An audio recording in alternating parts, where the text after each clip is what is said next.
स्वागत है आपका भजन माला में। आपके लिए एक ही जगह जहां आपको मिलेंगे सभी प्रकार के भारतीय भक्ति संगीत और भजन। तो अगर आप अपने आध्यात्मिक सफर को संगीत के माध्यम से ऊंचाइयों तक पहुंचाना चाहते हैं, तो हमारे चैनल को सब्सक्राइब करें और भजन माला समुदाय में शामिल हो जाएं। जो सत्य व्रत है उसका प्रलय में भी विनाश नहीं होता, भगवान उसकी रक्षा करते हैं, ये बताया। और मत्स्य चरित्र की कथा कहकर अष्टम स्कंद को विराम दिया। भागवत का जो नवम स्कंद है वो ईशानु कथा है। ईश अनु कथा, ईश यानी भगवान, अनु यानी उसका अनुसरण करने वाले यानी भक्त, उसकी कथा। 8वें स्कंद में भगवान के अवतार की कथा है, तो 9वें स्कंद में भगवान के जो भक्त है उसके चरित्र की कथा, सूर्य चंद्र वंश के राजाओं की कथा है। 9वां स्कंद भगवान का वाम वक्षस्थल है। राजा परीक्षित ने प्रश्न पूछा है शुकाचार्य जी से, महाराज आपने मनवंतरों की कथा तो सुनाई, अब भगवान के भक्तों का चरित्र सुनाइए। तब शुकाचार्य ने कहा, मनु महाराज के दिव्य वंश को संक्षेप में सुनो। विस्तार करने में यदि 100 वर्ष तक कोई बोलता रहे तो भी अंत नहीं आवेगा। देखो, सबसे पहले तो भगवान शेषशाही नारायण, उसकी नाभि से हुआ कमल, कमल में हुए ब्रह्मा, ब्रह्मा के मन से हुए मरीचि, और मरीचि के यहाँ हुए कश्यप, और कश्यप को अदिति से हुआ विवस्वान नाम का सूर्य, और उसके हुए वैवस्वत मनु, वे श्राद्ध देव मनु भी कहलाते हैं। उसके यहाँ संज्ञा नाम की रानी से 10 पुत्र हुए। पहले सुद्युम्न और इला आदि की कथा सुनाई। ये बड़ा दिव्य सुंदर आख्यान है 9वें स्कंद का। तो मनु महाराज के 10 पुत्र की कथा आई। उसमें यह बताया कि जिसको भगवान ने जिस परिस्थिति में रख छोड़ा, उसने परिस्थिति का स्वीकार करते हुए भगवान का भजन किया। मनु महाराज का एक पुत्र कवि, बस वो तो विरक्त हो गया, यानी एक भाग 10वां भाग परोपकारार्थ निकाल दिया। मनु महाराज के एक पुत्र का नाम है पृषग्र। उसको गुरु महाराज ने आज्ञा करी, तुम गाय चराओ। पृषग्र गाय की सेवा करते थे। रात के समय में गौशाला में बाघ आया गाय को मारने। गायों की आवाज सुनकर पृषग्र हाथ में खड्ग लेकर दौड़े, और जैसे ही बाघ को देखा, अंधकार था रात्रि का, उसने प्रहार किया बाघ पर। लेकिन हुआ ऐसा कि बाघ का तो केवल कान ही कट गया, लेकिन एक गाय का पूरा मस्तक कट गया। गो हत्या हो गई पृषग्र से। तो गुरु महाराज ने कहा, तूने शूद्र का काम किया है, जा तू शूद्र हो जा। पृषग्र ने गुरु महाराज का शाप शिरोमान्य करते हुए कहा कि महाराज, आपने हमको राज सत्ता से वंचित करके हम पर उपकार किया है, शासन का भार हम पर नहीं आने दिया। बड़े बड़े राजा तो पहले शासन करते हैं, बाद में फिर उसके बच्चे के पर शासन का भार डालकर स्वयं चले जाते हैं भजन के लिए, और हमारे पर तो आपने ये जिम्मेदारी ही नहीं आने दी। अब हम इसी वक्त वन में चले जाते हैं हरि भजन के लिए, हम आपके आभारी है। बस गुरु महाराज का आभार मानते हुए पृषग्र चले गए वन में। वहां जाकर भगवान का भजन करते हुए भगवान को प्राप्त हुए। मनु महाराज के एक पुत्र का नाम है नभग, नभग के हुए नाभाग। मनु महाराज के एक पुत्र का नाम है शर्याति। ये शर्याति राजा की एक कन्या थी, उसका नाम था सुकन्या। राजा निकले वन में आखेट को, साथ में सबको लिया। सुकन्या भी अपनी सखियों के साथ चली, वन में आए, वहां निवास किया। तंबू सब लगाए गए, पंडाल लगाए गए, सबके रहने का इंतजाम हुआ। राजा आखेट को गए। यहां सुकन्या अपनी सखियों के साथ जंगल में घूमने निकली, तो नजदीक में ही च्यवन ऋषि का आश्रम था। तो हुआ ये कि अनजाने में सुकन्या से च्यवन ऋषि की आंखें फूट गई, च्यवन ऋषि को अंधा कर दिया। तब सुकन्या ने अपनी भूल का स्वीकार तो किया, लेकिन उसने अपने पिताजी से कहा, मैंने ऋषि को अंध बना दिया है, तो इस अंधे की लकड़ी भी मैं बनने को तैयार हूं। पिताजी, आप मेरा विवाह इनके साथ करा दीजिए। तो सुकन्या का विवाह करा दिया गया च्यवन ऋषि के साथ। अपने पति बूढ़े हैं और अंध हैं, लेकिन सुकन्या पतिव्रता है, पति की ऐसी सेवा करी, उसके पातिव्रत से प्रसन्न हुए देवताओं के वैद्य अश्विनी कुमार, और अश्विनी कुमारों ने चिकित्सा की तो यौवन और आंख दोनों पुनः प्राप्त हुआ च्यवन ऋषि को। बदले में च्यवन ऋषि ने अश्विनी कुमार जो वैद है देवताओं के, यज्ञ भाग से वंचित थे, उसे यज्ञ भाग के अधिकारी बनाए। शुरू में तो इंद्र ने बहुत विरोध किया, लेकिन अंत में ऋषि के तपोबल के सामने इंद्र को पराजय स्वीकार करना पड़ा। तो ऐसे सुकन्या के कारण राजा शर्याति भी संसार सागर से पार हो गए। देखो, यदि पुत्र सुपुत्र हो जाए तो अपने पिता के कुल का उद्धार करता है, लेकिन यदि कन्या सुकन्या हो जाए तो अपने पिता के कुल का उद्धार करती है, अपने श्वशुर जी के कुल का भी उद्धार करती है, दो दो कुल का उद्धार करती है। सुकन्या है यदि, तो कन्या यदि अच्छी है तो उसको सुकन्या कहते हैं हम, लेकिन वर यदि अच्छा हो तो उसे सुवर नहीं कहना चाहिए। सबके साथ सु शब्द नहीं लगता, प्रत्यय नहीं लगता। तो ऐसे सुकन्या के कारण राजा शर्याति का भी उद्धार हो गया। देखो, एक पुत्र है नभग, नभग के हुए नाभाग। ये जो नाभाग है पितृभक्त है। गुरु महाराज के आश्रम में इनकी पढ़ाई चल रही थी, तब भाइयों ने सोचा ये जो नाभाग है ना, वो तो भक्त है, लगता है कि वो संसार में नहीं आएगा, चलो हम पिता की संपत्ति का बंटवारा कर लेते हैं। तो भाइयों ने बंटवारा कर लिया पिता की संपत्ति का, और नाभाग के लिए कुछ नहीं रखा। जब नाभाग अपना विद्याभ्यास परिपूर्ण करके आए, उसने जब ये जाना कि भाइयों ने पिता की संपत्ति का बंटवारा कर लिया है, तो अपने भाइयों को पूछा कि भाई हमारे लिए तुमने क्या रखा है। तो भाइयों ने कह दिया, तुम्हारे लिए अपने पिताजी को रखा है, तुम पिताजी को रख लो, पिताजी की सेवा करो। नाभाग प्रसन्न हो गए, अपने पिता के पास आए, पिताजी पिताजी, भाइयों ने आपको मुझे सौंप दिया है, इसलिए आपको मेरे साथ रहना है, मैं आपकी सेवा करूंगा। देखो, ऐसे पितृभक्त पुत्र को देखकर पिता बहुत प्रसन्न हुए। तो पिता के आशीर्वाद से और भगवान शिव जी की कृपा से नाभाग की गृहस्थी ऐसी चली कि उसके घर सोने के बर्तन आ गए, इतने श्रीमंत हो गए। जो पिता की सेवा करता है उस पर भगवान शिव जी की कृपा भी उतरती है। सोने के बर्तन आ गए नाभाग के घर। नाभाग के घर भगवान का परम भक्त पुत्र हुआ, उसका नाम अम्बरीश। अम्बरीश भगवान के परम भक्त है। एक बार ऐसा हुआ कि अम्बरीश राजा ने एकादशी का व्रत किया 1 साल तक। अब 12 महीने में 24 एकादशी आती है, तो 24 एकादशी का व्रत किया, और उसमें जो अंतिम थी वो निर्जल व्रत किया, उसमें पानी भी नहीं लिया। दूसरे दिन द्वादशी का थोड़ा सा भाग था, तो आज पारण करना था, लेकिन तब ऐसा हुआ कि दुर्वासा ऋषि आ गए। राजा अम्बरीश प्रसन्न हुए, दुर्वासा को भोजन के लिए न्योता दिया। दुर्वासा ने स्वीकार कर लिया, लेकिन कहा कि हम पहले स्नान संध्या करके आते हैं। तो सरिता पर गए, स्नान करके जैसे ही ध्यान में बैठे, ध्यान लग गया, समय बीतने लगा, ऋषि को कुछ पता नहीं चला, और यहाँ समय बीतने लगा तो राजा को चिंता हुई। ऋषि को भोजन के लिए निमंत्रित किया है, तो जब तक वो भोजन नहीं कर लेते हम भोजन नहीं कर सकते, लेकिन यदि समय पर पारण नहीं कर लेंगे तो व्रत भंग हो जाएगा, क्योंकि द्वादशी का थोड़ा ही भाग है। सभासदों को पूछा तो सबने बताया कि महाराज, बिना जिमाए दुर्वासा को आप जिम नहीं सकते, लेकिन आपको निर्जल व्रत है ना, तो ठाकुर जी को जो जल समर्पित किया है जारी जी में, आप ऐसा करें, थोड़ा सा जल लेकर तुलसी पत्र डालकर आचमन कर लो जल का, बस पारण हो जाएगा, व्रत भंग भी नहीं होगा और ऋषि का अपराध भी नहीं होगा। राजा अम्बरीश ने वैसा ही किया और पारण कर लिया। यहां जब संध्या का समय हुआ तो संध्या समय में ऋषि की समाधि खुली। वह तुरंत आए राजा के पास।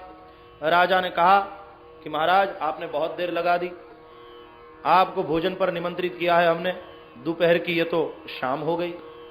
तो ऋषि ने कहा कि भाई हम समाधिस्थ हो गए थे, लेकिन तुमने भोजन कर लिया, पारण कर लिया। राजा ने कहा कि कैसे कर सकते हैं भोजन, आपको जिमाए बगैर तो जिमना ठीक नहीं, लेकिन हमने पारण कर लिया है महाराज, निर्जल व्रत था ना, तो हमने जल का आचमन, वो भी लोटा 2 लोटा भर के जल नहीं पिया। राजा की निष्ठा देखो, उन्होंने केवल आचमन ही किया, लेकिन फिर भी दुर्वासा ऋषि बहुत क्रोधित हो गए कि हमको भोजन कराए बगैर तुम पारण कर ही कैसे सकते हो। क्रोध करके जैसे ही उन्होंने अपनी जटा पछाड़ी तो कृत्या प्रकट हुई। कृत्या मारने जैसे ही दौड़ी अम्बरीश को, अम्बरीश की रक्षा कर रहा था भगवान का सुदर्शन चक्र। सुदर्शन चक्र दौड़ता हुआ आया, उसने कृत्या का नाश किया और फिर कृत्या को प्रकट करने वाले दुर्वासा को मारने के लिए चक्र उसके पीछे दौड़ा। अब दुर्वासा आगे भागने लगे और चक्र पीछे। जहां भी दुर्वासा गए किसी ने उसको बचाया नहीं। अब किसी ने यह बताया कि महाराज जिसका चक्र है उसी के पास जाइए। इसलिए दुर्वासा दौड़ते हुए आए भगवान विष्णु के पास कि महाराज मुझे बचाइए।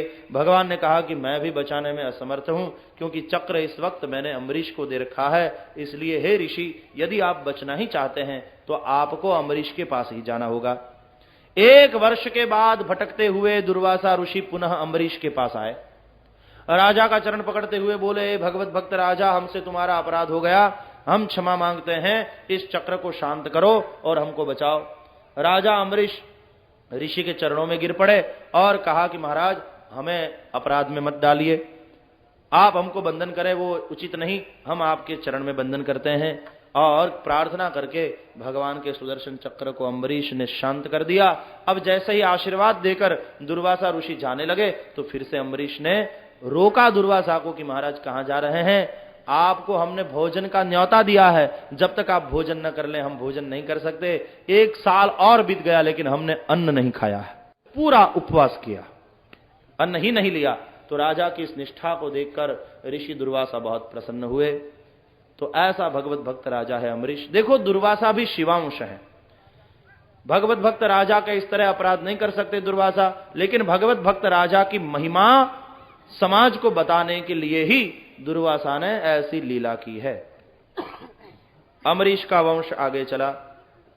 फिर मनु महाराज का जो पुत्र हुआ इक्ष्वाकु, उसके वंश में मानधाता हुए। मानधाता की 50 कन्याओं के साथ सौभरी ऋषि का विवाह हुआ। देखो वासना बड़े बड़े महात्माओं को भी पकड़ती है। सौभरी ऋषि बहुत तपस्वी थे, तो आश्रम में उनके दर्शन के लिए बहुत लोग आते थे। तो ऋषि के तप में भंग होता रहता था। तो ऋषि जब परेशान हो गए लोगों से, भीड़ भाड़ से, तो वहां से भागे आश्रम को छोड़कर और जल में जाकर वहां तपश्चर्या करने लगे कि यहां अब कौन आवेगा।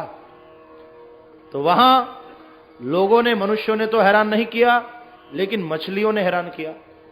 मछलियों की जल क्रीड़ा देखकर, मछलियों की क्रीड़ा देखकर ऋषि के मन में ऐसा विचार आया, विकार आया कि मैंने अब तक विवाह नहीं किया, ये ठीक नहीं हुआ।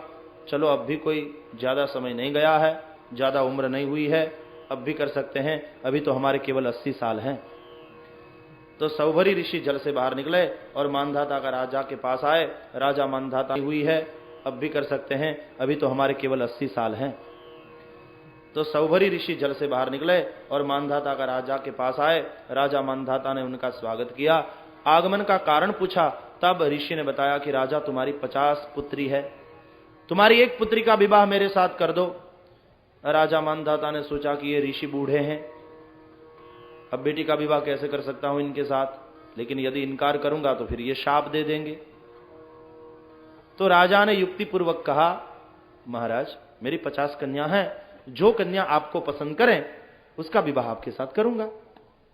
राजा को पता था कि कोई कन्या ऐसे बूढ़े ऋषि को पसंद नहीं करेगी, लेकिन ऋषि ने अपने तपोबल से ऐसा युवान और सुंदर रूप धारण किया कि 50 कन्याओं ने कहा अपने पिता से, हमारा विवाह इनके साथ कर दीजिए। तो लेने आए थे एक और ले गए 50। और फिर घर गृहस्थी ऐसी चली ऋषि सौभरी की, ऐसे आसक्त हुए, ऐसा पकड़ा उनको वासना ने। तो फिर एक दिन ऐसा हुआ, सूरज ढलने लगा, शाम का समय है। तो ऋषि सौभरी ने अपनी पत्नियों को कहा कि अरे अरे अरे जल्दी करो जल्दी करो, हमारी तो संध्या का समय हो गया, हम संध्या करेंगे, तैयारी करो।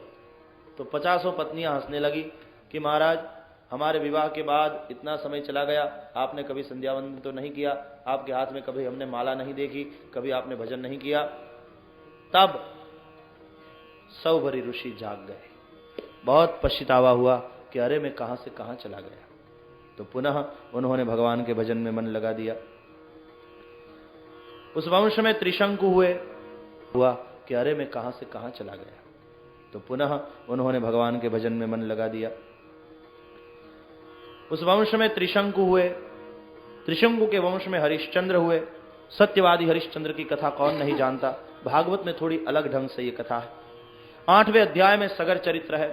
सगर के 60,000 सगर पुत्र कपिल भगवान के क्रोधाग्नि में जलकर भस्म हुए थे। अब तो यदि गंगा धरती पर आवे तो ही सगर पुत्रों का उद्धार हो सकता है, ऐसा कपिल ने बताया। इसलिए असमंजस के पुत्र अंशुमान ने गंगा को प्रसन्न करने के लिए तपश्चर्या की, लेकिन अंशुमान मर गए, फिर भी गंगा प्रसन्न नहीं हुई। उसके पुत्र दिलीप, उन्होंने भी तप किया, फिर भी गंगा जी नहीं आई। उसके पुत्र भगीरथ, 3 पीढ़ी तक तपश्चर्या चालू रही। अब भगीरथ पर गंगा जी प्रसन्न हुई, आने को तैयार हुई पृथ्वी पर। भगीरथ ले आए, इसलिए भागीरथी कहलाई। भगवान शिव जी ने उसको अपनी जटा पर धारण किया और 60,000 सगर पुत्रों की जो भस्म थी उस पर से गंगा जी का पानी बहने लगा, तो 60,000 सगर पुत्रों की भी सदगति हो गई। गंगावतरण कथा सुनाई। देखो, इसके वंश में बड़े बड़े राजा हुए। एक तो सौदास राजा हुए, और फिर सौदास के वंश में खटवांग नाम के राजा हुए। खटवांग के पुत्र हुए दीर्घबाहु। दीर्घबाहु के यहां एक बेटा हुआ रघु। ये रघु ऐसा पुत्र हुआ, पराक्रमी हुआ, कि रघु के कारण जो सूर्य वंश था वो अब रघुवंश कहलाने लगा। सारे वंश का नाम ही बदल गया, ऐसा पराक्रमी पुत्र हुआ। रघु से हुए पृथुश्रवा, पृथुश्रवा के हुए अज, और अज के घर जो बेटा हुआ उसका नाम दशरथ, और दशरथ को कौशल्या से जो पुत्र हुए वो है मर्यादा पुरुषोत्तम परब्रह्म श्री राम। आइए हम अयोध्या चलें, और अयोध्या से होते हुए फिर गोकुल को चलें। थोड़ी ही देर में श्री राम का दर्शन करके हम गोकुल की ओर चलेंगे। पहले अयोध्या चलते हैं, भाव और प्यार से गाइए। अवधपुरी रघुकुल मनि राउ,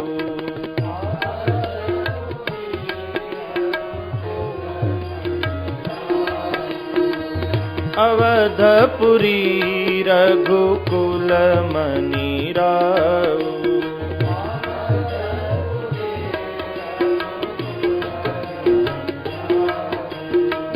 वेद विदित तेहि दशरथ नाम,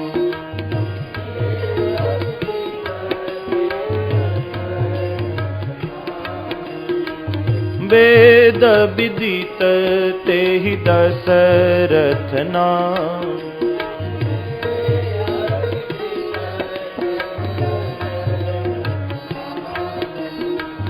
धर्म धुरंधर गुण निधि ज्ञानी,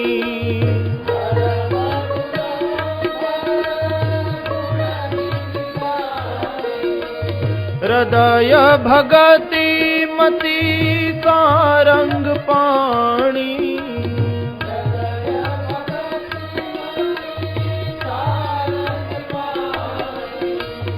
अवधपुरी रघुकुल मनि राउ,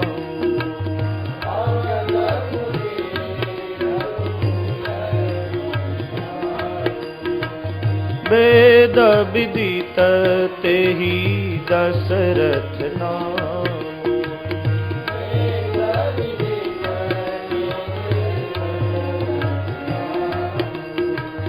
अयोध्या के राजा रघुकुल मणि, वेद विदित दशरथ ऐसा उनका नाम, धर्म धुरंधर है, गुण निधि है, ज्ञानी है, हृदय में भक्ति है और मति में सारंग पाणी। कौशल्या, सुमित्रा, कैकेयी 3 रानी, पतिव्रता है, भगवत भक्ति वाली है।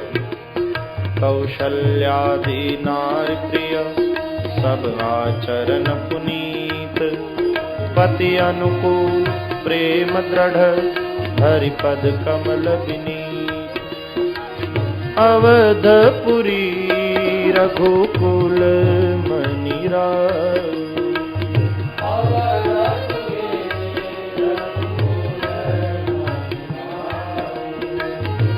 सब प्रकार से राजा सुखी है, संपत्ति भी है, सन्मति भी है, लेकिन संतति नहीं थी। वशिष्ठ जी को इस बात का दुख था कि राजा को संतति का अभाव महसूस नहीं हो रहा। नहीं तो वशिष्ठ जैसे जिसके गुरु हो वह क्या संततिहीन रह सकता? एक दिन की घटना, अयोध्या के राज दरबार में सब बैठे हैं। राजा दशरथ, तीनों रानियां, वशिष्ठ जी है, वशिष्ठ पत्नी अरुंधति भी बैठी है। वशिष्ठ पत्नी अरुंधति की गोद में वशिष्ठ जी का बेटा है, बहुत रो रहा है, गुरु महाराज का पुत्र आज। रानियों ने, कौशल्या, कैकेयी, सुमित्रा ने भी गुरुपुत्र को शांत करने की कोशिश की। गुरुपुत्र शांत नहीं हुआ, छोटा बच्चा रो रहा। तब राजा दशरथ ने पूछ दिया गुरु महाराज को, गुरु महाराज आपका ये पुत्र आज इतना रो क्यों रहा? मौका मिल गया तो तुरंत वशिष्ठ जी ने कह दिया कि राजा ये इसलिए रो रहा है कि मुझे कह रहा है कि आप तो दशरथ जी के गुरु हैं, लेकिन मैं किसका गुरु बनूंगा? इसको कोई बेटा नहीं, इसलिए रो रहा। बस तीर निशाने पर लग गया, बात असर कर गई और एक दिन संतति का अभाव महसूस हुआ। संतति के अभाव में राजा दशरथ दुखी हुए। एक बार भूपति मन माही, भई गलानी मोरे सुत नाही। गुरु गृह गए तुरत महिपाला, चरण लाग कर विनय विशाला। निज सुख दुख सब गुरहि सुनायो।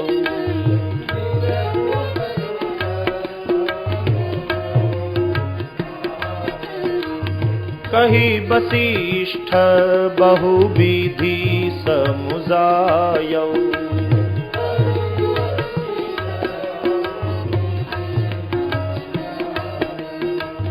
तुरंत गए गुरु महाराज के आश्रम में, अपने सुख और दुख दोनों की कथा सुनाई। महाराज आपकी कृपा से सब प्रकार से सुखी हूं, लेकिन इस बात का दुख है, संतान नहीं। सुनकर वशिष्ठ जी बहुत प्रसन्न हुए। बस राजा यही तुम्हारे मुंह से मैं सुनना चाहता था। अब तुम चिंता नहीं करो, धैर्य रखो। एक नहीं तुम्हारे घर 4 पुत्र होंगे, वो भी सामान्य नहीं, त्रिभुवन विदित और भक्तों के भय को हरने वाले।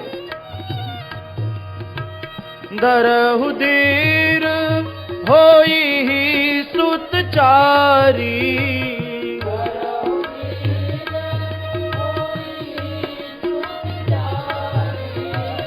त्रिभुवन विदित भगत भयहारी।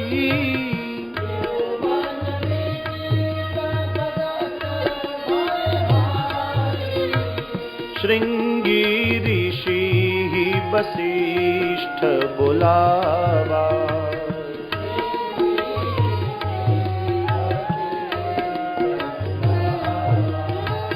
पुत्र काम शुभ यज्ञ करावा।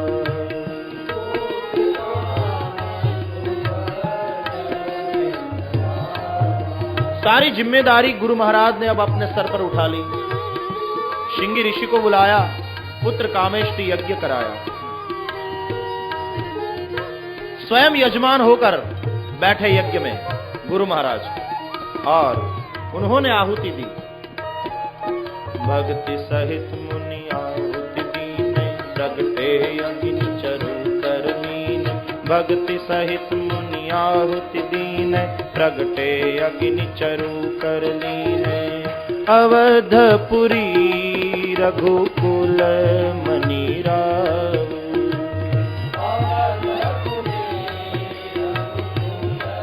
भक्ति सहित आहुति दे दी। हाथ में चरु लेकर यज्ञ नारायण प्रकट हुए। बोलिए यज्ञ नारायण भगवान की। अग्निदेव ने चरु दिया, गुरु महाराज ने प्रसन्न होकर राजा को दिया। राजा ने प्रसाद को सूंघा और फिर तीनों रानियों को बांट दिया। तीनों माताओं के गर्भ में भगवान अपने अंश के साथ आकर विराजे। माताओं को सुंदर स्वप्न आने लगे, सरयू में अमृत बहने लगा जल की जगह। अयोध्या में सबको शुकन होने लगे। योग लग्न ग्रहवार तिथि सब अनुकूल हुआ। योग लगन ग्रहवार तिथि सकल भय अनुकूल।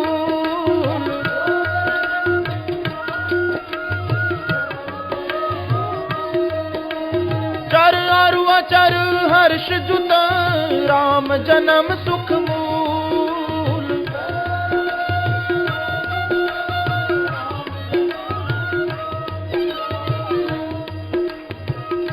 योग लग्न ग्रहवार तिथि सब अनुकूल हुआ। चर अचर सब हर्ष जुत हुआ। कौन सी तिथि थी?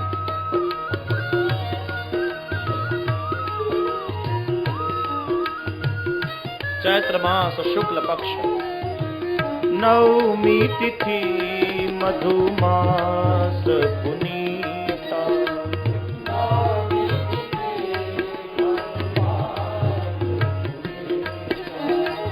शुक्ल पक्ष अभिजीत हरि प्रीता।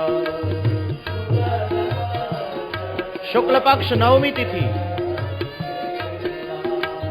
मध्य दिवस अति शीतन घाम। मध्याह्न समय बहुत ठंडी नहीं, बहुत गर्मी नहीं।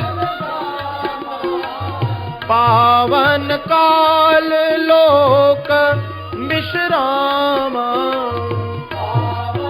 पवित्र समय है लोक विश्राम का। नवमी तिथि मधुमास पुनीता।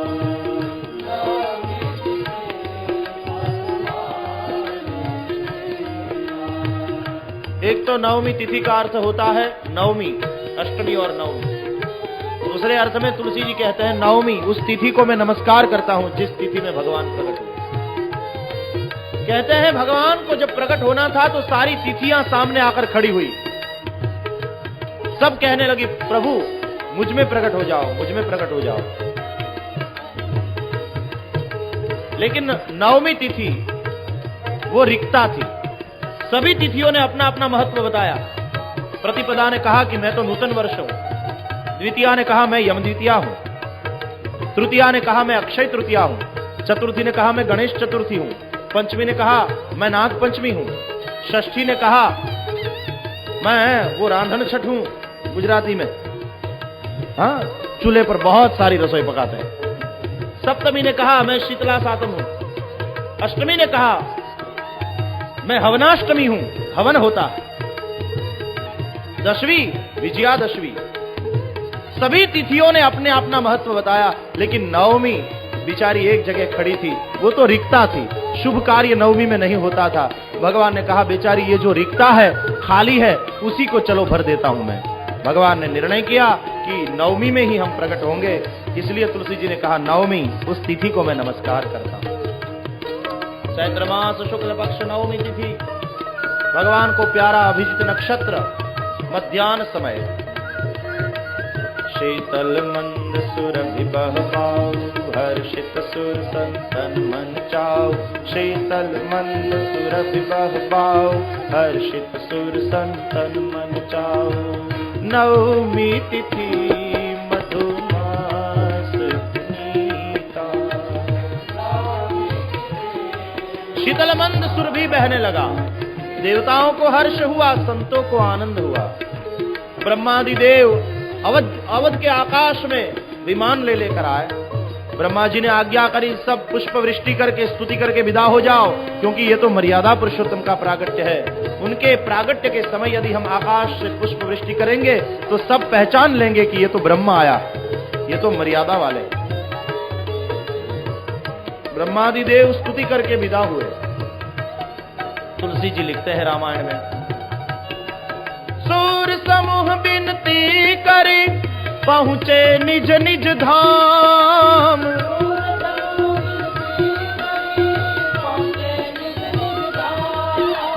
जग निवास प्रभु प्रगटे वो अखिल लोक विश्राम।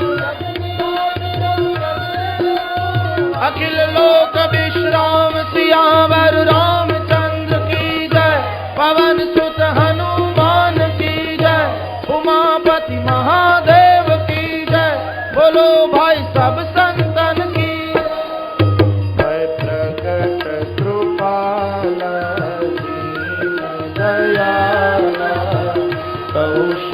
कौशल्या हितकारी। माँ कौशल्या के सामने प्रकट हुए भगवान। सब बैठ जाएं, बहनें माताएं सब बैठ जाओ। हर्षित महतारी मुनि मनहारी अद्भुत रूप निहारी। कार्यकर्ता सब माताओं को बैठा दो अपने अपने स्थान पर। सब बैठ जाओ माताएं, अभी कृष्ण जन्म होने में बहुत देर है। लोचन अभिरामा तनु घन श्यामा निज आयुध भुज चारी। भूषण बनमाला नयन विशाला शोभा सिंधु करारी। भय प्रकट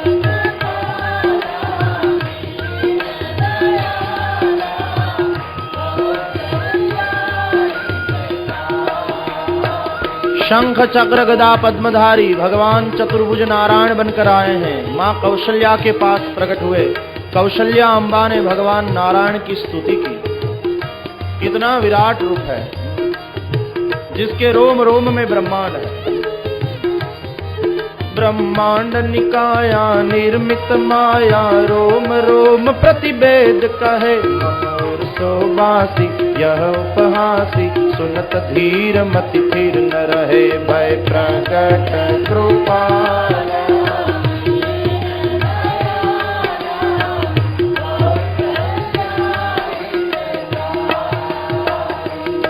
माँ को जब ज्ञान हुआ कि ये तो ब्रह्म है, भगवान ने बताया कि माँ भूल गई, तुम्हें दिए हुए वचन के अनुसार मैं तुम्हारे घर बेटा बनकर आया हूं। तो माँ ने कहा फिर बेटा बन जाओ ना, ये तो बाप का रूप है। बाप का रूप लेकर क्यों आए हो? चतुर्भुज बनकर बेटे का रूप ले लो। माता पुनि बोली सोमति डोली तजहु तात यह रूपा। की जय शिशु लीला अति प्रिय शीला यह सुख परम अनुपा।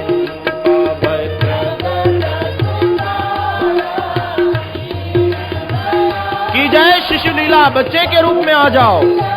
और सुनते ही तुरंत भगवान सुनि बचन सुजाना रोदन खाना होई बालक सुरभूपा। यह चरित जगावई हर पद पावई तेन परई भव कृपा। भय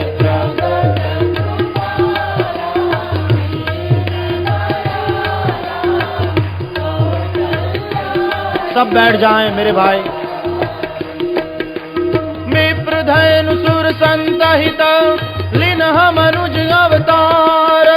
निज इच्छा निर्मित तनु माया गुण गोपार। सियावर रामचंद्र की पवन सुत हनुमान की उमापति महादेव की।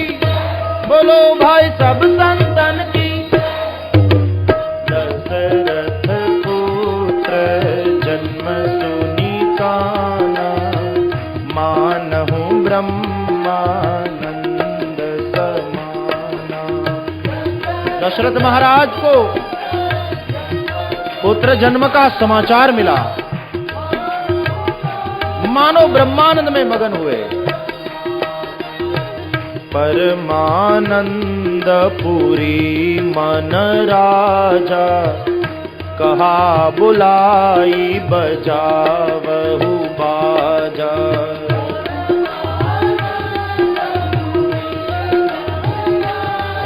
कौशल्या अम्बा ने एक पुत्र को जन्म दिया। कैकेयी अम्बा ने एक पुत्र को जन्म दिया। सुमित्रा जी ने 2 पुत्रों को जन्म दिया। सब अवधवासियों को यह समाचार मिला।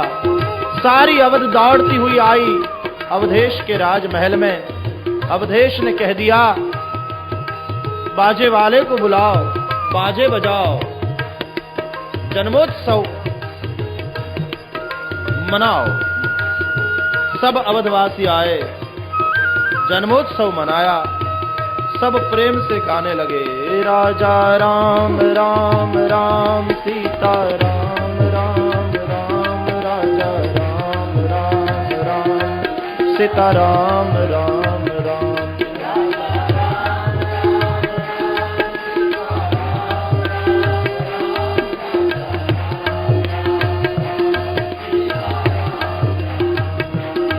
राजा राम राम राम सीता राम राम राम राजा राम राम राम सीता राम राम।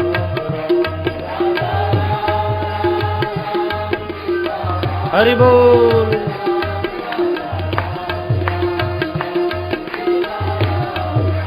राम राजा राम राम राम सीता राम राम राम राजा राम राम राम सीता राम राम राम राजा।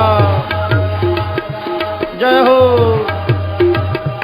राजा राम राम राम सीता राम राम राम राजा राम राम राम सीता राम राम राम राजा राम राम राम सीता राम।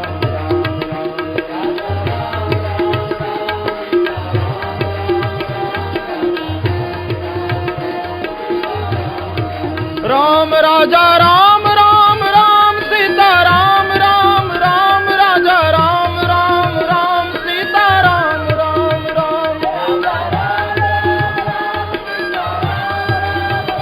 जय हो। राम राजा राम राम राम सीता राम राम राम राजा राम राम राम सीता राम राम राम।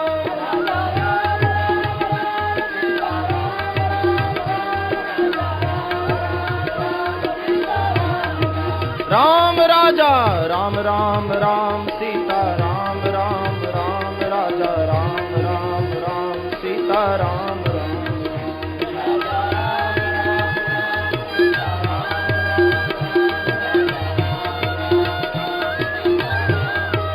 राम राजा राम राम राम सीता राम राम राम राजा राम राम राम सीता राम राम राम।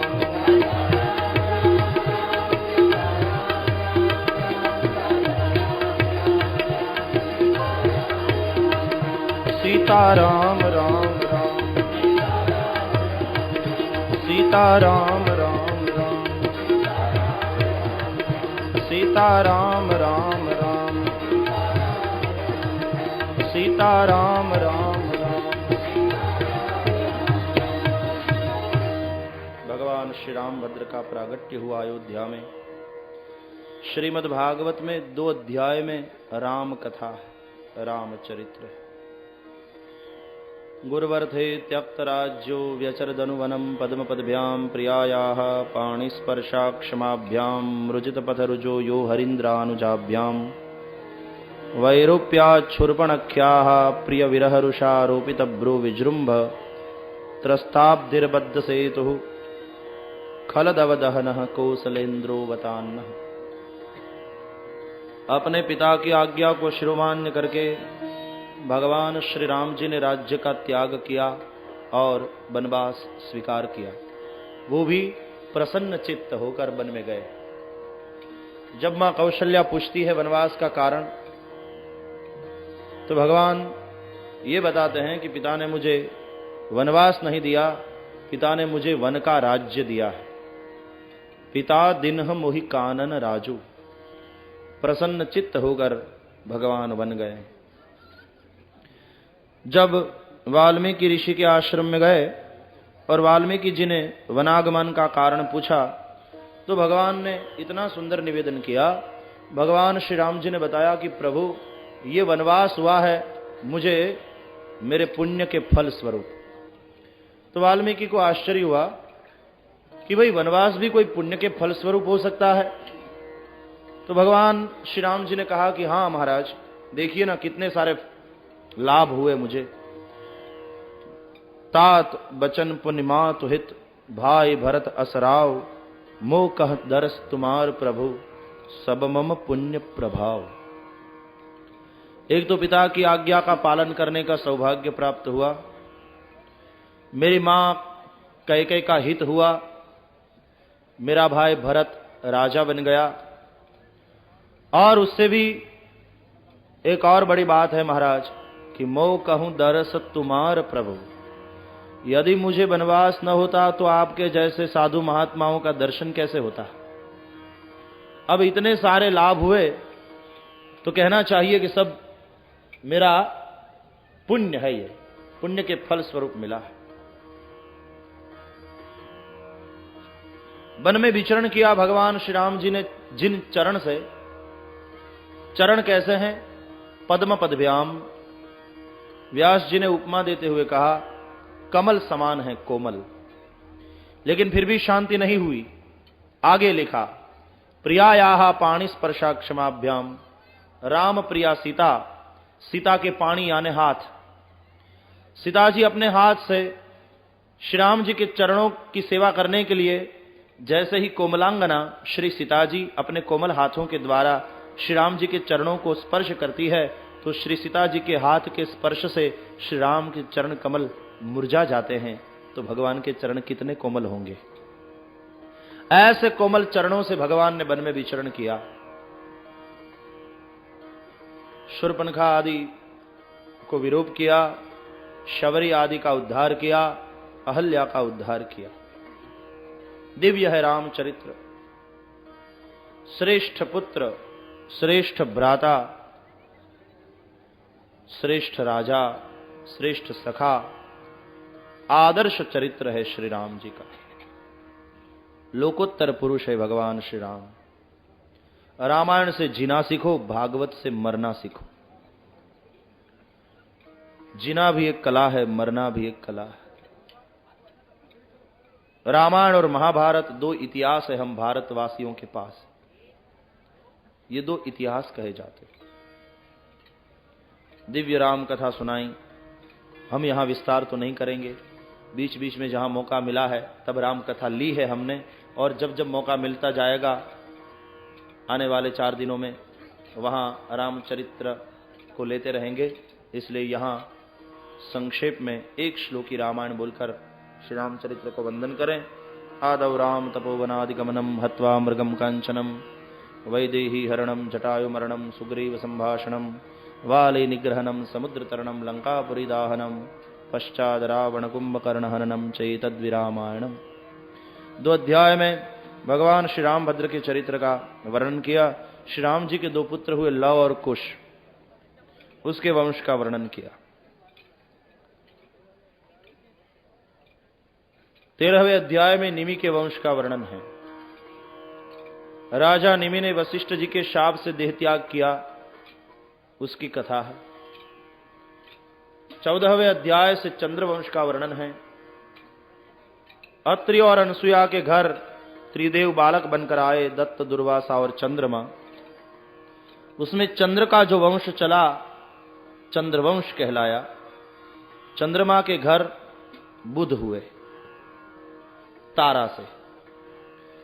बुध को मनुपुत्री इला से पुरुरवा हुए, उसकी कथा बताई।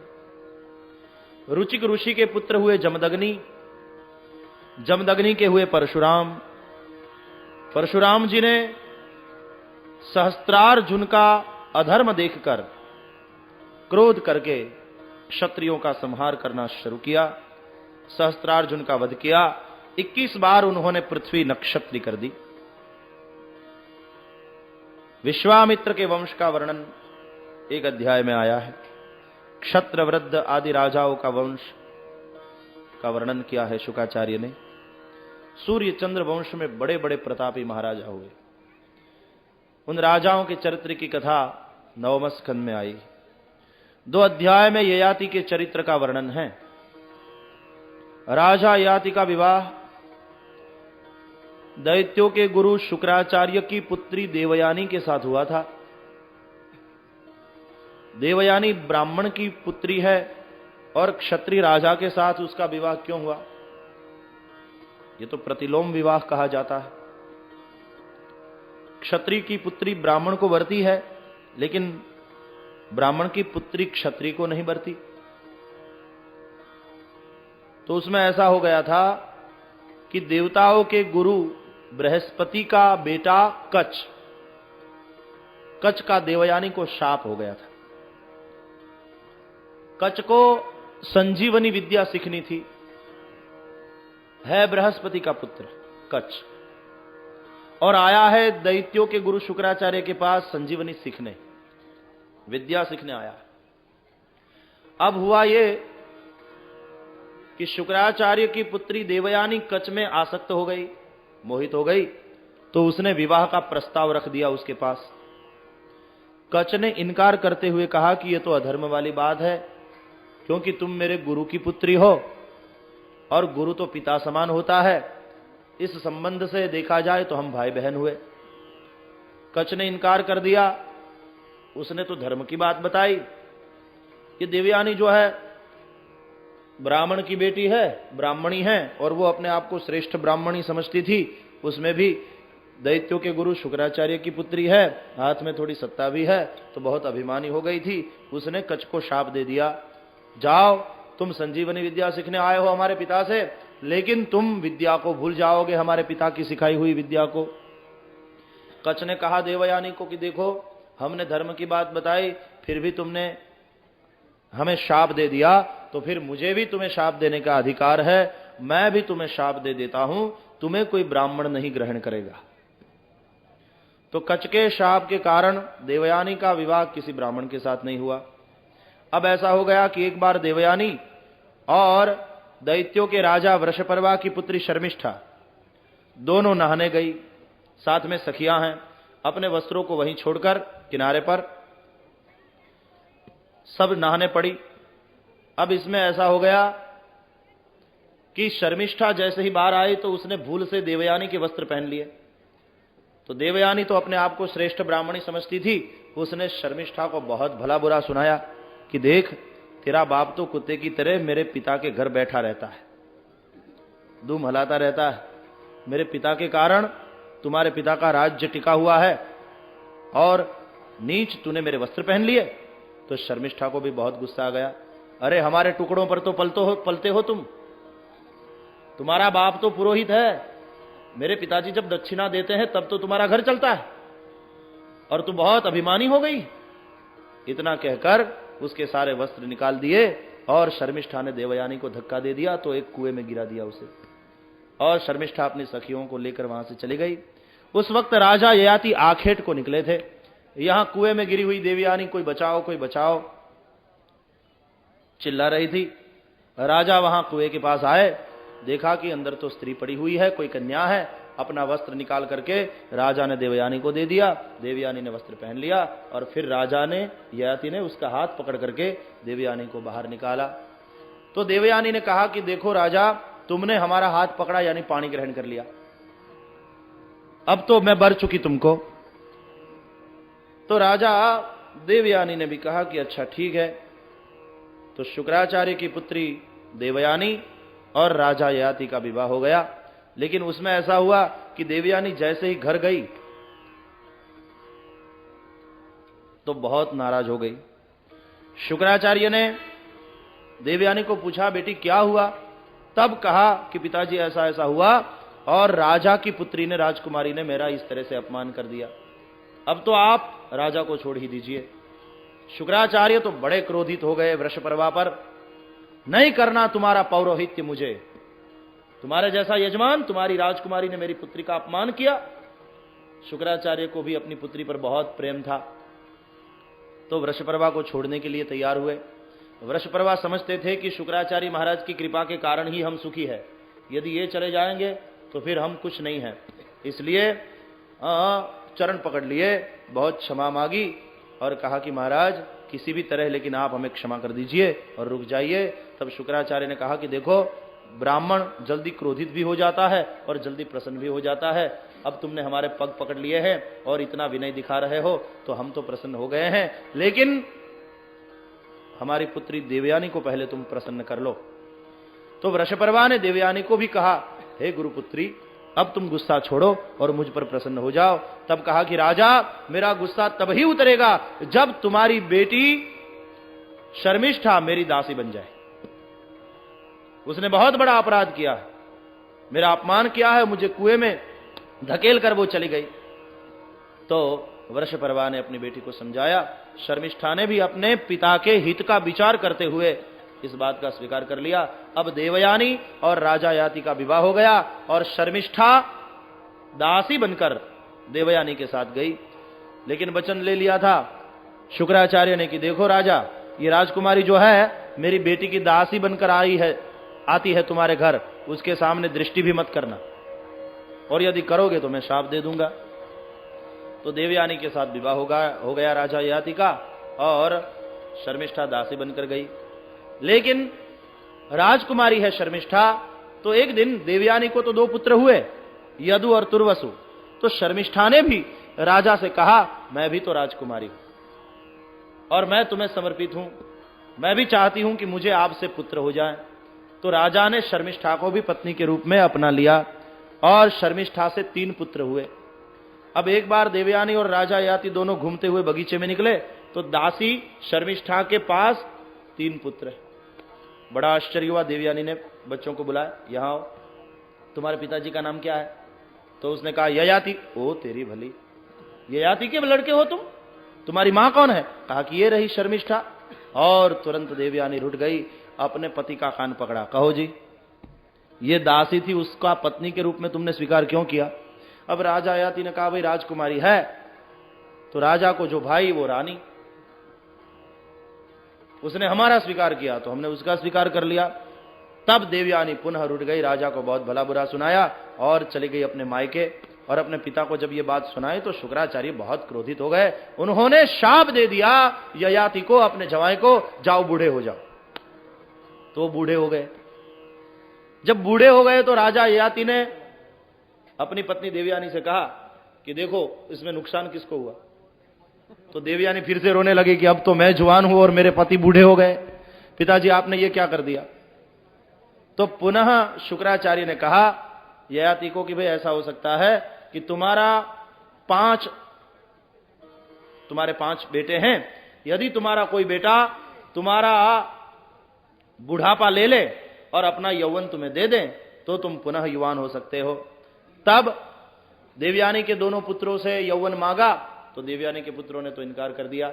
अब शर्मिष्ठा के जो 3 पुत्र थे उसमें से सबसे छोटा जो बेटा था उससे जब यौवन मांगा तो छोटे पुत्र ने कह दिया, पिताजी आप ही मेरे लिए देव हैं, जो आप कहेंगे वैसा ही हम करेंगे। तो उसने पिताजी का बुढ़ापा ले लिया और अपना यौवन अपने पिताजी को दे दिया।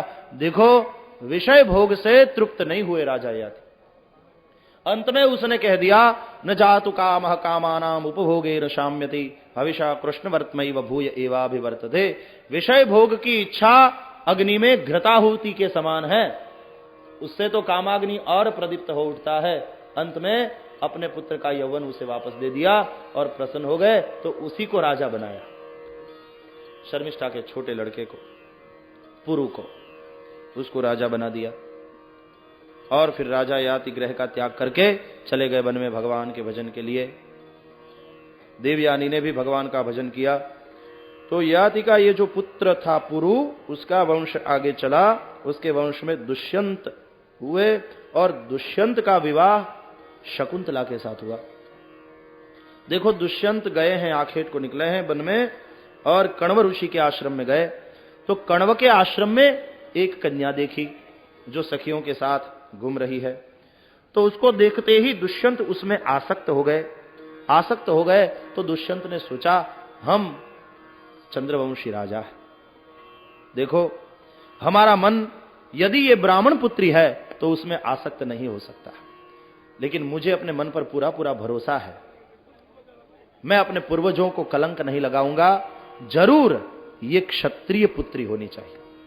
और जब पूछा तब बताया गया सखियों के द्वारा कि हाँ ये तो विश्वामित्र का मेनका से हुआ संतान है, कण्व तो इसके पालक पिता है। तब राजा को शांति हुई, मुझे अपने मन पर भरोसा था।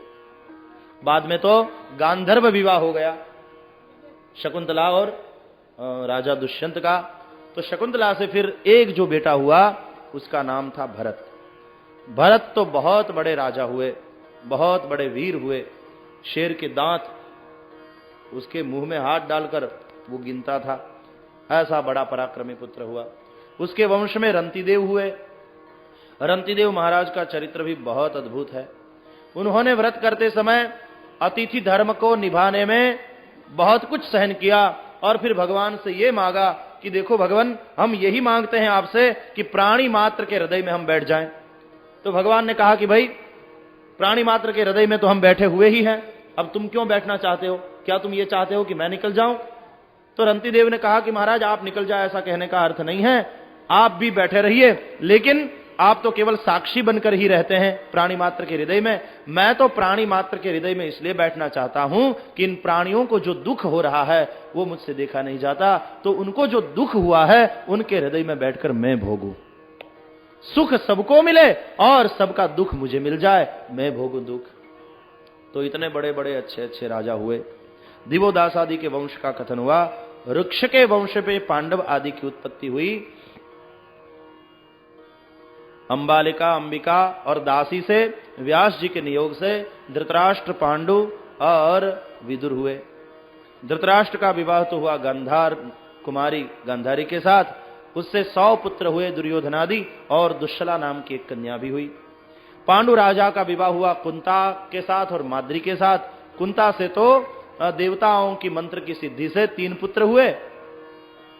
स्वयं धर्म जो हैं ये युधिष्ठिर बनकर आए, वायु देवता जो हैं भीम बनकर आए, और इंद्र देवता जो है अर्जुन बनकर आए। कुंता और माद्री से 2 पुत्र हुए, सहदेव और नकुल। तो ये 5 पांडव कहलाए। विदुर जी का विवाह सुलभा जी के साथ हुआ। विदुर जी भगवान के परम भक्त थे। एक अध्याय में ययाति के पुत्र अनु, द्रुह्यु, तुर्वसु और यदु 4 पुत्रों के वंश का वर्णन किया। देवयानी से जो पुत्र हुआ यदु का वंश जो आगे चला उसका नाम हुआ यदुवंश, और यदुवंश में तो हुए शूरसेन, उसके यहां हुए वसुदेव, और वसुदेव का विवाह हुआ देवक राजा की पुत्री देवकी के साथ। देखो वसुदेव को बहुत सारी पत्नियां थी, लेकिन देवक की पुत्री देवयानी के साथ जब उसका विवाह हुआ तो देवक की पुत्री देवकी के साथ जब उसका विवाह हुआ तो देवकी से 8 पुत्र हुए और एक पुत्री हुई। उसमें 8वें पुत्र के रूप में साक्षात श्री हरि पधारे। तो कृष्णावतार का सूचन किया। तब परीक्षित ने पूछा कि ब्राह्मण, अब तो हमारे इष्ट देव की कथा आई है, आप विस्तार से सुनाइए। शुकाचार्य ने यहां 9वें स्कंद को विराम दिया और 10वें स्कंद से भगवान की मंगलमयी कथा सुनाना आरंभ किया। परमात्मने नमः। राजोवाच कथितो वंश विस्तारो भवता सोमसूर्ययोः राज्ञां चोभयवंश्यानां चरितं परमाद्भुतम् यदोश्च धर्मशीलस्य नितरां मुनिसत्तम तत्रांशेनावतीर्णस्य विष्णोर्वीर्याणि संशनः। महाराज, आपने सूर्य चंद्र वंश के भगवत भक्त राजाओं की कथा सुनाई। भगवान की इस मंगलमयी कथा जो है भवरोग को मिटाने वाली भवौषधि है। औषधि यदि कड़वी हो तो पीने का मन नहीं होता, लेकिन भगवान की कथा रूपी ये भवौषधि तो मीठी है। दूसरी बात तो यह है कि मुंह से पीने की नहीं है, कान से पीने की है। तीसरी बात तो यह है कि औषधि के देने वाले वैद्य लालची नहीं होने चाहिए। यदि वैद्य लालची होगा तो ऐसी दवाई देगा कि दर्द भी न जाए, दर्द भी न जाए और धंधा चलता रहे। लेकिन भगवत कथा रूपी भवौषधि के देने वाले सुखदेव जी जैसे वैद्य निवृत्त तृष्ण है, जिसको कौपिन का भी ख्याल नहीं। निवृत्त तरशई ही उपगीयमानात्। तो बस ऐसी भवौषधि का पान करते हुए तो जो पशु हो वही तृप्त हो सकता है। हमें तो भगवान की इस मंगलमयी कथा सुनते तृप्ति नहीं होती। महाराज, अब तो हमारे इष्ट देव की कथा आई, अब आप विस्तार से सुनाइए भगवान के प्रागट्य की मंगलमयी कथा। भगवान ने 11 साल वृंदावन में रहकर जो लीला की उसकी कथा सुनाइए, 14 वर्ष मथुरा में रहे और जो लीला की उसकी कथा कहिए, और फिर 100 वर्ष तक द्वारिका में रहे और जो कथा चरित्र किया उसकी कथा कहिए। महाराज, जिस भगवान ने मां के उदर में अश्वत्थामा के ब्रह्मास्त्र से हमारी रक्षा की, जिस भगवान ने हमारे पूर्वज पांडवों को कुरुक्षेत्र के युद्ध में विजय दिलवाया और जिसके कारण मैं हस्तिनापुर का राजा बना, वही हमारे इष्ट देव की कथा आई है। अब आप विस्तार से सुनाइए और ये भी बताइए महाराज कि दाऊजी महाराज तो रोहिणी जी से प्रकट हुए, तो फिर देवकी के 7वें पुत्र क्यों माने जाते हैं? भगवान की मंगलमयी कथा विस्तार से कहिए। तब राजा के कथा प्रेम की सराहना करते हुए भृगुनंदन शुकाचार्य ने साधुवाद साधुवाद कहते हुए कहा, राजा धन्य है तुम्हारी कथा में प्रीति को। सप्ताह में चतुर्थ दिन की संध्या थी, वो 7वें दिन राजा को मरना है, आज चौथे दिन की संध्या है। तो शुकाचार्य ने कहा, तुमने अन्न नहीं लिया आज तक, जलपान नहीं किया, यदि तुम्हें भूख लगी हो तो थोड़ा फलाहार कर लो, यदि प्यास लगी हो तो थोड़ा जलपान कर लो, तब तक हम कथा को विराम देते हैं। तब राजा ने कहा कि महाराज अमृत पान कर रहे हैं, अब जलपान और फलाहार की इच्छा कौन करेगा, आप बस कथामृत पिलाते जाइए, हम पी रहे हैं। राजा की कथा प्रीति को सराहा और कहा, राजन भगवत कथा विषयक प्रश्न प्रश्नकर्ता को, जवाब देने वाले को और सुनने वाले को सबको पवित्र करता है। तुमने भगवान की कथा के बारे में प्रश्न किया है, आओ मैं तुम्हें भगवान के प्रागट्य की मंगलमयी कथा सुनाता हूं। जब इस पृथ्वी पर अघासुरादि भयंकर राक्षस हुए, जरासंधादि दुष्ट राजा हुए, उनके पाप के भार से पीड़ित पृथ्वी गाय का रूप लेकर रोती हुई देवताओं के पास गई, अपना दुख प्रकट किया देवताओं के सामने। देवताओं ने कहा, पृथ्वी हम भी दुखी हैं तुम्हारी ही तरह, भगवान ही हमें बचा सकते हैं इस संकट से। तो सब देवगण और गाय के रूप में पृथ्वी सब गए भगवान के पास क्षीर सागर, साथ में ब्रह्मा जी हैं, शिव जी हैं। वहां जाकर पुरुष सूक्त से भगवान जगन्नाथ की स्तुति की। हरि ओम सहस्रशीरघाभुरुघः सहस्राक्षः सहस्रपाद स भूमिघ्घुं सर्वतस्मृतवात्यतिष्ठद्दशाङ्गुलम् पुरुघ एवेदघ्घुं सर्वं जतभूतं च भाव्यम् उतामृतत्वस्येषानो जदन्नेनातिरोहति एतावानस्य महिमातो जायांश्च पुरुघः पादोस्य विश्वाभूतानि त्रिपादस्यामृतं दिवि त्रिपादोर्ध्व उदयत्पुरुषः पादोस्येहा भवत् पुनः ततो विघ्वं व्यक्राम शासनानशने अभि ततो विराट जायत विराजो अधिपुरुषः सजातो अत्यरिच्यत पश्चात् भूविमथो पुरः तस्मात् जग्नात् सर्वहुतः संवृतं बृहदाज्यम् पशुस्तांश्चक्रे वायव्यानारण्याग्राम्याश्च जे तस्मात् जग्नात् सर्वहुतरचः सामानि जग्निरे छन्दाघुषि जग्निरे तस्माद्यजुस्तस्मादजायत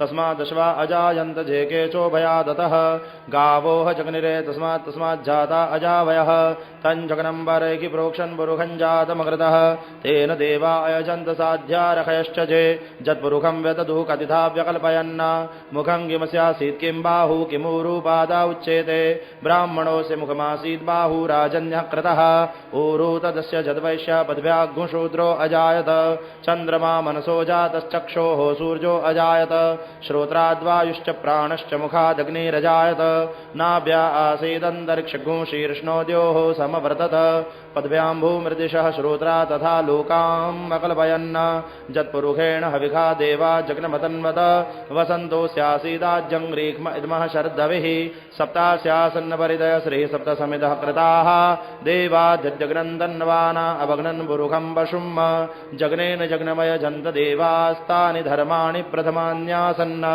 तेहनाकं महिमानः सजन्त्यत्र पूर्वे साध्याः सन्ति देवाः। पुरुष सूक्त से भगवान की स्तुति की। भगवान प्रसन्न हुए, आकाश में आकाशवाणी हुई।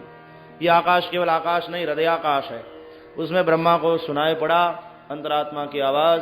हृदयाकाश में जो सुनाई पड़ी आवाज सो ब्रह्म की आवाज है। भगवान ने बताया, चिंता न करिए, मैं अपने अंश के साथ यदुवंश में प्रकट हो जाऊंगा भूभार हरण के लिए और भूपराग हरण के लिए।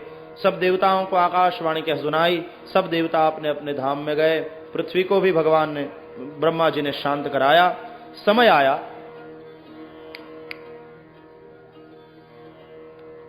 यहां मथुरा में देवक की पुत्री देवकी के साथ वसुदेव जी का विवाह हुआ। विवाह विधि संपन्न हुई। बहुत दायज दिया गया। राजा कंस ने विवाहोत्सव बड़े धामधूम से मनाया अपनी बहन का। बहुत दायज दिया। कन्या विदाई की वेला आई। राजा कंस स्वयं बहन को विदा करने के लिए तैयार हुआ। सारथी को कहा तुम उतर जाओ, हम सारथी बनेंगे, अपनी बहन का रथ चलाएंगे।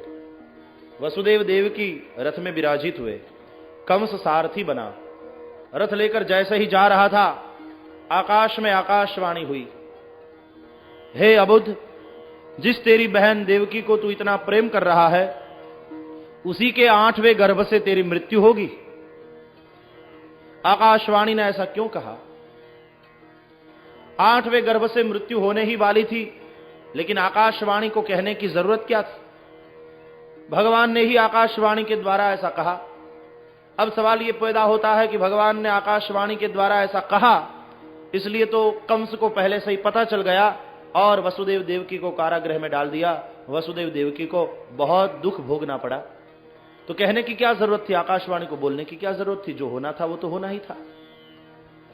लेकिन भगवान ने आकाशवाणी के द्वारा ऐसा इसलिए कहा कि भगवान ने सोचा हम जिसके द्वारा प्रकट होना चाहते हैं उसके जीवन रथ का सारथी कंस यानी देहाभिमान नहीं होना चाहिए। जीवन रथ का सारथी जहां देहाभिमान होता है वहां भगवान नहीं आते।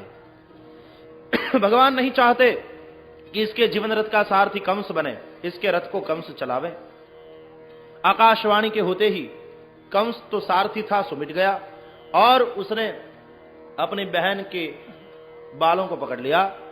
केश पकड़ करके जैसे ही वह खड्ग निकालकर अपनी बहन की हत्या करने के लिए तैयार हुआ, तब वसुदेव जी ने उसे रोका। कहा, देखो कंस, तुम्हारी मृत्यु देवकी के गर्भ से है, देवकी से तो नहीं। बहन की हत्या क्यों करते हो? स्त्री हत्या का पाप करोगे। मैं तुम्हें वचन देता हूं, देवकी से जितने संतान होंगे मैं तुम्हें दे दूंगा। अब तो शांति है, मैं विश्वास दिलाता हूं, लेकिन इसकी हत्या मत करो। कंस को बात उचित लगी, उसने वसुदेव और देवकी को कारागृह में डाल दिया।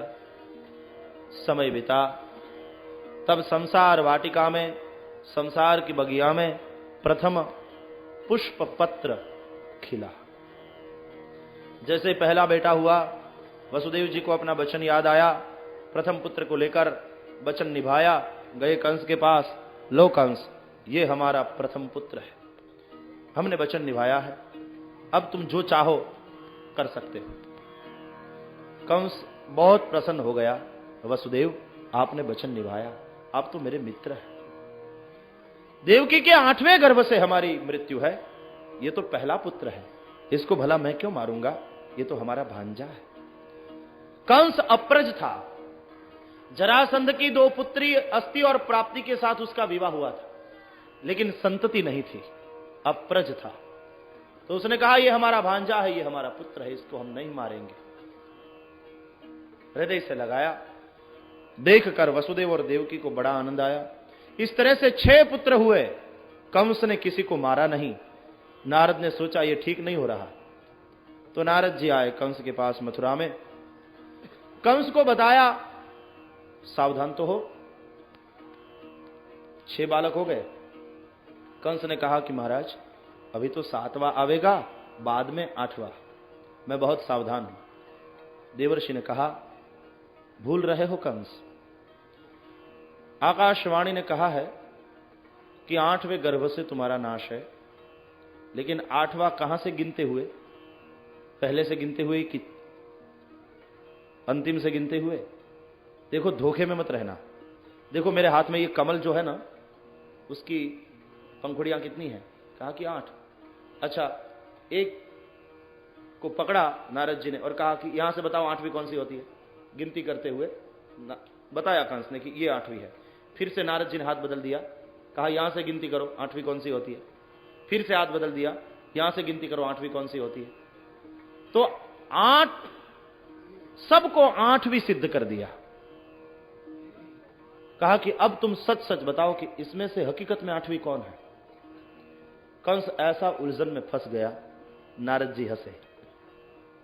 नहीं बता सकते ना, मैं भी वही कहता हूं। आकाशवाणी ने जो कहा है, धोखे में मत रहना, कोई भी 8वां हो सकता है। गिनती कहां से करते हो शुरू, इस पर बात निर्भर है, तो धोखे में मत रहना। ये तो तुम्हारे लिए जरा मुझे प्रेम है, इसलिए आता रहता हूं तुम्हें सावधान करने के लिए। लो नारायण नारायण। नारद जी चले गए। कंस ने सोचा कोई खतरा नहीं उठाना। देवकी के जो 6 बच्चे जीवित रखे थे, मामा मामा कहते हुए आए सामने, तो मामा ने निकाला खड्ग और 6 बच्चों की हत्या एक साथ कर दी। देवकी और वसुदेव बहुत दुखी हुए। भैया, यदि ऐसा ही करना था तो जन्म के साथ ही उसको खत्म कर देते तुम। ऐसा क्यों किया? पहले जीवित रखा और बाद में 6 पुत्रों को मार दिया। अब मैं क्या करूं? भगवान देवर्षि नारद ने भी उन 6 बच्चों को मुक्त करवा दिया। अब कंस ने इतनी बार हत्याएं की, पाप बहुत बढ़ गया। अब भगवान आने को तैयार हुए। सारे ऋषि मुनि पुकारने लगे, नारायण अब तो अवतरित हो जाइए, अब तो आ जाइए, पृथ्वी पर पाप का भार बहुत बढ़ गया है। अब भगवान ने शेष को कहा, देखो रामावतार में तुम हमारे छोटे भाई लखन बने थे और हमारी सेवा की थी। अब कृष्णावतार में तुम हमारे बड़े भाई बनना, हम तुम्हारी सेवा करेंगे। शेष जी ने भगवान को कहा कि आज्ञा करिए। भगवान ने कहा, तुम मां देवकी के उदर में 7वें गर्भ के रूप में जाकर बसो। शेष जी ने भगवद आज्ञा शिरोमान्य करते हुए विदाई ली। आए मां देवकी के उदर में 7वें गर्भ के रूप में। अब भगवान ने अपनी माया को बुलाया। माया को कहा कि बिना तुम्हारी सहाय के अवतार कार्य कैसे होगा? माया ने कहा, आज्ञा करिए प्रभु।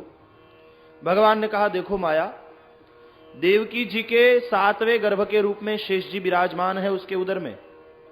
तुम अपनी शक्ति से शेष जी को देवकी जी के उदर से उठाकर नंद बाबा के गोकुल में वसुदेव जी की दूसरी पत्नी रोहिणी रहती है, उसके उदर में प्रस्थापित करो। शेष जी का प्रागट्य होगा रोहिणी जी के उदर से। बाद में हम 8वें पुत्र के रूप में आएंगे देवकी से, और तुम यशोदा की पुत्री बनकर आना। माया ने आज्ञा को शिरोमान्य करते हुए विदाई ली और आकर उसने अपनी शक्ति से शेष जी को देवकी के गर्भ से उठाया, रोहिणी जी के गर्भ में प्रस्थापित किया। यहां देवकी को 7वें गर्भ का प्रसव ही नहीं हुआ। कंस को यह समाचार मिला तो कंस ने सोचा कि डर के मारे बस गर्भ वैसे ही विनष्ट हो गया होगा, अब जो आएगा 8वां, अब बहुत सावधान है कंस। और यहां गोकुल में 1 वर्ष के पहले मां रोहिणी जी के उदर से साक्षात शेष नारायण प्रकट हुए। बोलिए दाऊ जी महाराज की जय। कंस अब बहुत सावधान है। उसने कारागृह में पहरा और मजबूत बना दिया। समय बीतने लगा। कारागृह में वसुदेव और देवकी साधना कर रहे हैं, संकीर्तन कर रहे हैं। गर्मी के दिन, सर्दी के दिन बीते, गर्मी के दिन आए और गर्मी के दिन भी बीते। अब तो बरखा के दिन आए। ज्येष्ठ मास गया